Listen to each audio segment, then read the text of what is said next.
Thank you, Levin. Thank you, the PechaKucha team, for having me here. So I'm based in Brussels, and let's see if this works. It does. By now, everybody knows what is PechaKucha. What I can ask, if are you ready for, can everyone in the room pronounce PechaKucha? More quickly. PechaKucha, PechaKucha, PechaKucha. You are shy. PechaKucha, PechaKucha, PechaKucha. Now, what does PechaKucha mean? Everybody by now knows that PechaKucha is coming from Tokyo, Japan. And PechaKucha, PechaKucha, PechaKucha, PechaKucha means simply blah, blah in Japanese, or chit-chat. They say drin, drin. Drin, drin. So welcome to Drin Drin Night, or PechaKucha Night. And PechaKucha was born in 2003 in Tokyo, but you are crazy, catchy dream catchers. So what I'll try to do is I'll go very quickly through some stuff which we were busy discussing with Levent and which are in resonance with what Milena you are talking. We need to move from a society of consumption to a society of co-creation, in a nutshell. And how are we going to move from consumption to co-creation is a fascinating, complex question. And so all of you get ready for June 2nd and 3rd, where these questions are going to be deconstructed and reconstructed. Let's see if everybody knows PechaKucha, everybody knows it's 20 by 2400 seconds, and everybody knows that I was asking if there was any architect in the room, because when PechaKucha was born, the idea was if you leave the floor to an architect, she or he takes all your evening, which in a way I'm doing that tonight. And then two architects in Tokyo said, let's try to have 10, 12 speakers in one evening sharing their stories in 400 seconds, 20 by 20, so that we can have many stories. And here you are going to have many stories with many different points of view, and that creates already the conditions for creativity to be interconnected. And that's the magic of PechaKucha. And PechaKucha is about creative energies. How can we gather and show creative energies in a city so that it emulates more creativity? And that's a complex topic.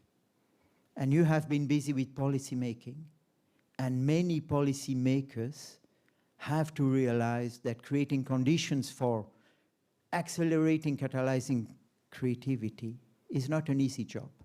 Because, and you mentioned that in your talk, education has shaped us to be tunnel thinkers. And we have to break silos. And that is what is going to happen tonight. Very quickly, I'm based in Brussels, but I have been born in Congo, busy with Tokyo, and of Indian origin. And so what I'm trying to do is break boundaries. My initial studies were engineering, and then I studied management and then film. But nowadays, I'm busy with what I call design. And design is about working on things you yet do not know. And that is what is interesting with this PechaKucha format, is this kind of provocation. The universe is made of stories, not of atoms. And PechaKucha is about a bunch of stories that will open up your eyes into systems. Another provocation is this one, because we are in a tech park. And in 1966, there was an architect who said, technology is the answer, but what was the question? And if you look back at our history of the last 50 years, it's driven by technology is the answer. But we don't spend enough time looking at what was the question. Yep. I call it squeezing the lemon, the Industrial Revolution. And that is what you are going to have with your brains. Every 100 seconds, your brain will be squeezed. And you'll have lots of content and lots of stuff. But what will happen is the interconnections between those stories. And you already mentioned an example, something which happened at the last PechaKucha because two people met and things are busy boiling. And I have been in Brussels. I launched PechaKucha Brussels in 2007.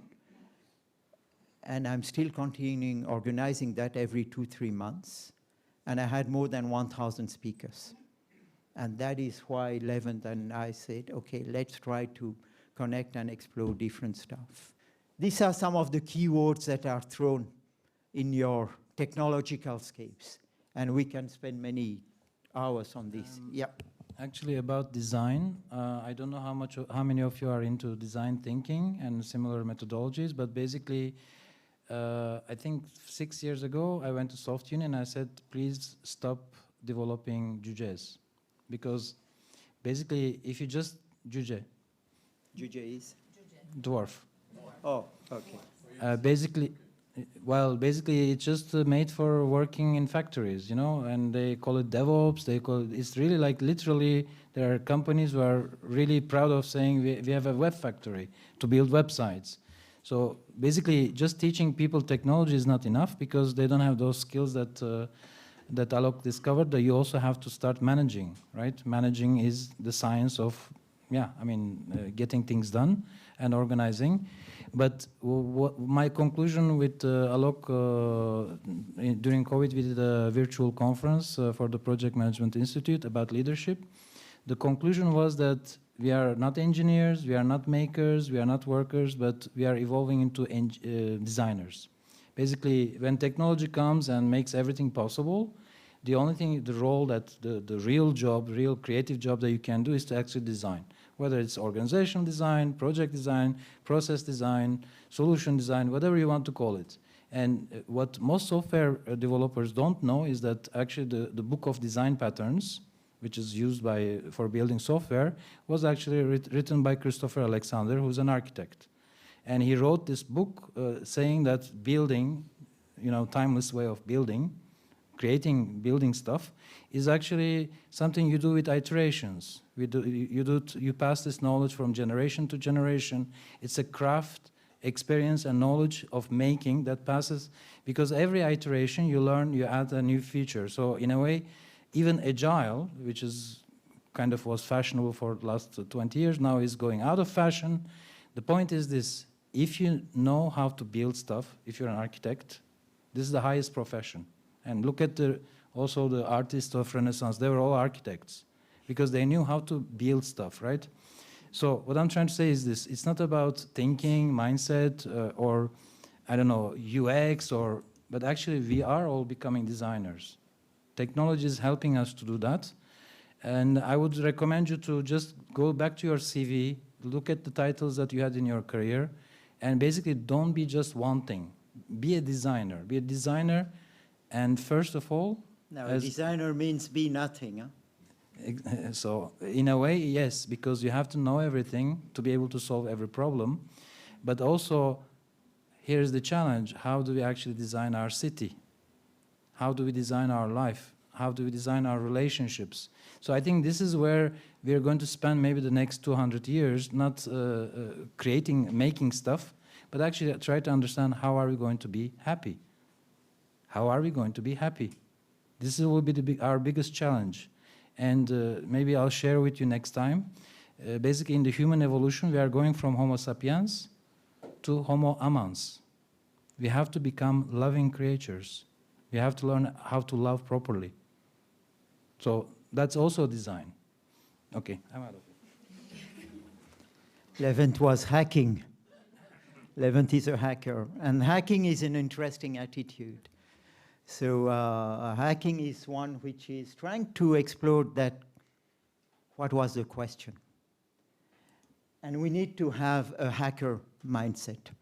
In 1994, I was commissioned by the city of Brussels to think about how to help Brussels to be less fragmented. Many of you have been to Brussels. If not, you have heard about Brussels. Brussels is supposed to be a boring administrative city. And in 94, I approached graphic novel artist and said, let's design a campaign where we are looking on the windows of Brussels, fenêtres sur Bruxelles.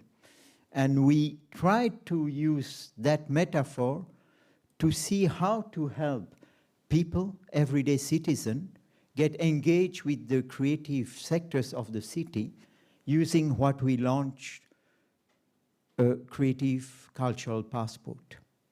Because you need to offer triggers for people to change behaviors. And one trigger was if you help them to pay less, because money is one factor, one vector that you need to think about, even in the creative sectors. We used that, we contacted 300 stakeholders in the city, and we said, let's co-create together a system which allows anyone, any citizen, to be part of the cultural landscape of the city. That was 30 years ago, 1994. Because any citizen is a cultural agent and is not a consumer. That was our working assumption. And it took us quite a number of years to come to interesting mix and blends. And I'll go very quickly and try to explore some of the questions which are connected to what I call presence. How do we make sure that people feel present in a city and get engaged? And what is the magic of a place? How do we interconnect place and present? And in one of the PechaKucha you are going to have later this evening, urban design, urbanity will be explored. The magic of place. And Sofia, as a place, is busy crafting its notion of what is magic or what should be magic. And the challenge is it's not top-down. It needs to be by you creative dream shapers and catchers. Because when we talk about dream catchers, in this room we have dream shapers. How do we shape dreams and how are they catched? And you're talking about education. This keyword is running in our education field for the last 20, 30 years. Science, technology, engineering, mathematics, STEM. And 7 years ago, I gave a keynote where I was telling we need to move from STEM thinking to STEAMed thinking. Science, technology, engineering, art, mathematics, entrepreneurship, and design. And STEAM thinking is what will build the next Sofia. And the creative entrepreneur in this room are the ones who are going to, in a way, help Sofia to get steamed, which is the challenge, which will take 10, 15 years or more. And at the end of the presentation, I'll show you what Brussels is using nowadays to get steamed. Leven, you want to add something? Well, basically, he wrote that, but actually we came with PechaKucha previous event with exactly the same proposal. To add EDA into STEM is something that with Nikolai, we think this is the way to go forward, because so many people here are so crazy about technology, and basically a lot of success comes from that. Very nice. It seems to fit the culture, but it's the culture of those juges, you see? So I said to Soft Uni that we also need the wizard, you know, we need the magic, the magician also. That's where EDA comes in, because the entrepreneurial, the designer, and who can do art. So these three skills are basically next week we will be meeting with Junior Achievement, Nassimo's project, and we will try to create a pure EDA project that we can go to schools and say, okay, you are teaching kids all these mathematics and all the science, but can we also teach them art? Can we also teach them design? And can we actually do something entrepreneurial? I can tell you, I am the person I am because I've been working and selling stuff in the street when I was 8, 9 years old. I have learned all my sales skills in the street. I had no teacher, I had no mentor, but basically, this is a school of life. I think we need to think about this. People need to grow in the school of life. We have been isolating kids from life. They've been basically growing like a plant, you know, those IKEA plants that I always wonder, which one is that a real plant or a plastic? Because they seem to come out of, you know, I think kids don't want this. They also want to be creative. So EDA and... So EDA for entrepreneur, design and art. Yeah. And I can spend 10 hours telling design is not art, art is not design. Because in Europe and in many schools we have that confusion. But that's another topic, another subject. And I'm sure some of you won't agree on that. And that's part of the interesting conversations that we could have. This also somehow matches the design of brain. Basically, every human brain is also designed to have this two parts. Yes, we are actually steamed monkeys, yes. So we can continue on, and anyone interested in science fiction, the future is already here. It's just not very evenly distributed yet.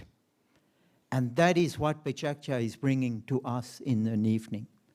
It brings us stories which are opening our eyes, and then we are interconnecting. And it can be geographical, it can be thematic, it can be whatever. We need to break categories, and this quote by Gibson is super interesting for us into thinking about systems. I have some frameworks where I can explore all these questions, but for me and for this evening, it can be summarized into these 4 kind of levels. PechaKucha is about conversations and content. You are bringing content, but what is more interesting is that the conversations are going to happen after the PechaKucha in the beer and networking moment. So don't underestimate the connections that you are going to have after the 10 to 14 presentations this evening. The container is the 20 by 20 format, or the evening that has been shared by Levin, Nikolai, and all the volunteers, because they are giving their time to shape the context and the container.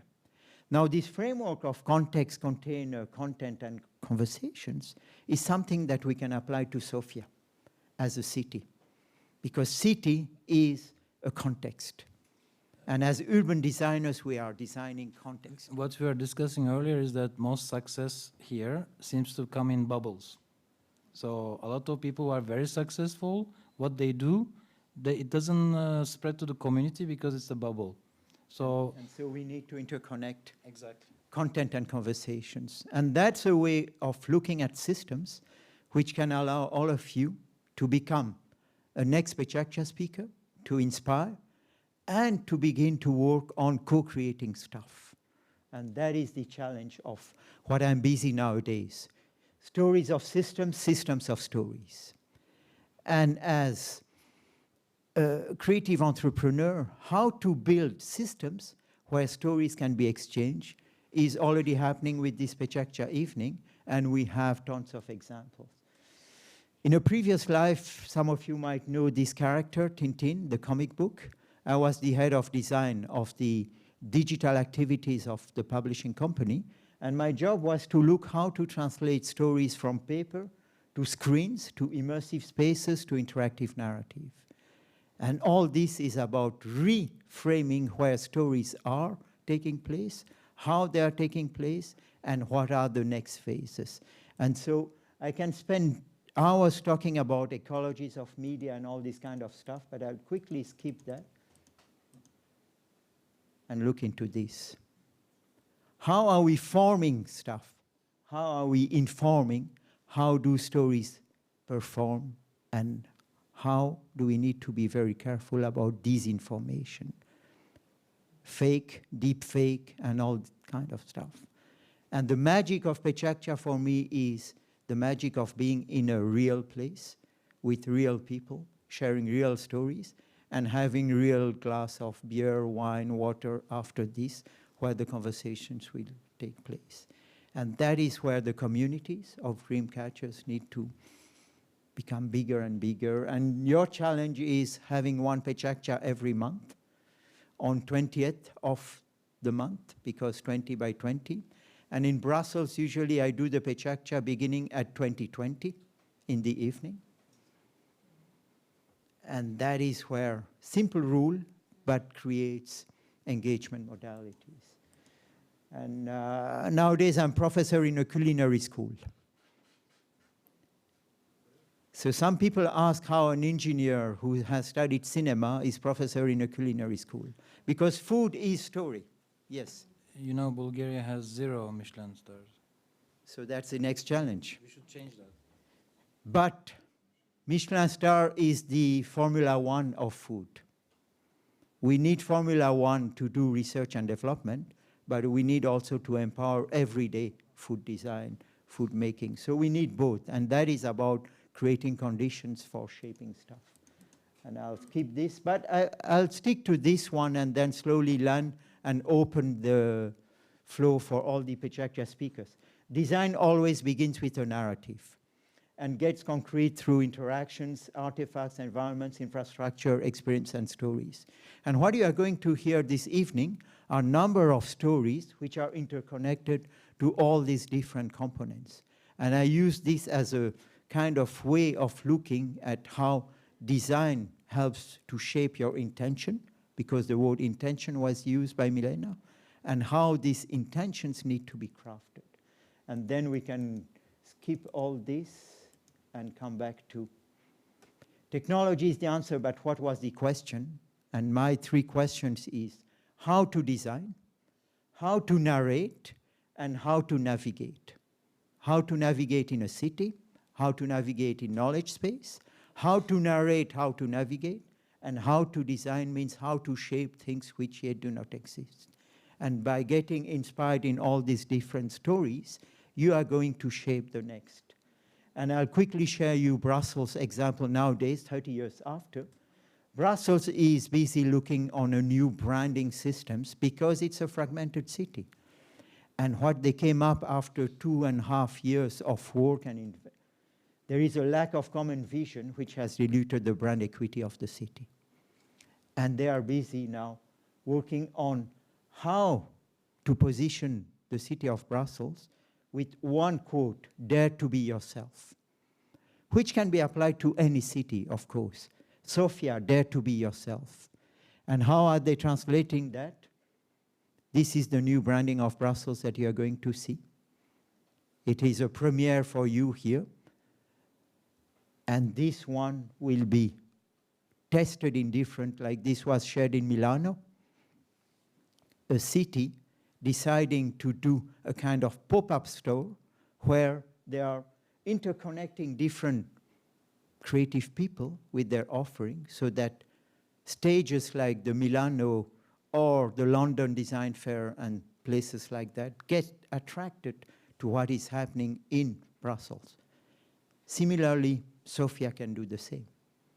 You need to be, you mentioned COP28, you need to be in international stages to show the magic of local stages. And you need to architect that. Actually, Bulgaria started having some representation in Silicon Valley. So there are some people who are going abroad. There's a bridge. There's also new. There's also another one, another program with London. Yep. So basically, this is quite recent, but basically, city marketing is very new to Sofia, and I see a great potential we can do there. And it's needed. And there are examples. But be careful, one example doesn't mean that you need to copy and paste. You need to understand the essence of some places. And the core concept of Brussels nowadays is going to be perfectly imperfect. And that is the twist. And it took 2.5 years to find that twist. And so, Sofia, you are going to be busy with this kind of stuff. And PechaKucha Brussels is working with the new branding of Brussels. But my suggestion is what you are doing here is about scripting what I call Sofia stories. And the aggregation of these Sofia stories will allow you to jump into the next, and I'm looking forward for the stories of systems of Sofia. And that is Thank you. And you can reach me on aloknandi.com, and you can, of course, get in touch. And happy to be in conversation after the PechaKucha. Thank you very much.